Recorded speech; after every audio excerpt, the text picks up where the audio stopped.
Dr. Arthur, I think a lot of, Vol fans right now are just thinking why after all these plays this season, 450 times Hendon Hooker either threw the ball, ran the ball, or got sacked, and he was okay. But something happened in South Carolina Saturday night, and he goes down with an ACL tear. No, absolutely. And in general, I think a lot of people, when you hear ACL tear, assume that was a contact and somebody, knee got hit and blown up. About 80% of them are like this, which are non-contact, pivot, plant your foot, cut, go one way, and have a pivoting, twisting type mechanism that's tear your ACL. So pretty classic, typical. When you watch the video, it's what we see, when guys tear their ACL. And ultimately, a lot of bad luck. I don't know if there's any other way to look at it other, he obviously made that kind of play and cut thousands of times. And for whatever reason, just weight got going the wrong way, foot got planted, called a little bit, and here we are.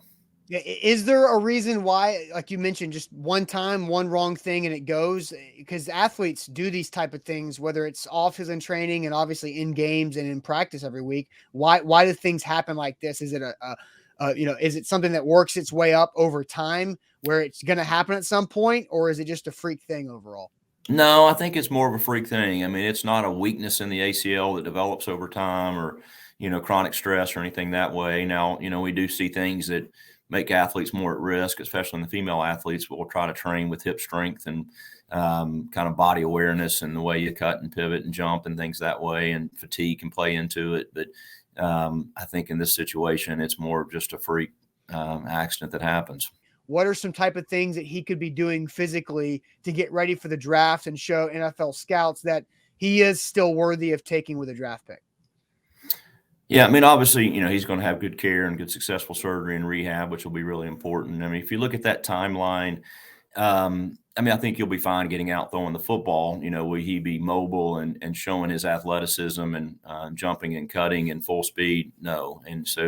And obviously not going to want to push that and risk re-injury or anything that way. So I think he'll be able to show his arm talent. And then obviously that's going to be a tough decision with he and his advisors of whether, how much do you try to go push and show versus, resting on all your tape. But I think he'll have the ability to get out and throw and show what he can do. Already has shown that he can do there. He won't be running 40s and jumping and sprinting out and making big cut type athletic moves at that point. So he'll still be pretty limited if, you look at the calendar. I mean, it's, 3 months out for combine and maybe 4 for pro day stuff. So it's just tight for him.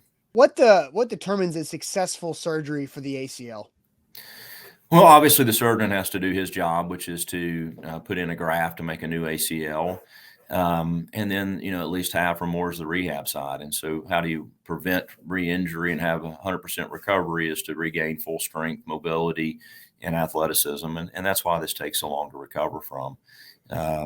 So it's a combination of a physician doing their part, athlete working hard, and having a great training team to get them back on track. If Hendon Hooker does have the successful surgery, the rehab, and everything goes smoothly, when month part should he be back full go to where he could have an impact for whatever NFL team might be taking him?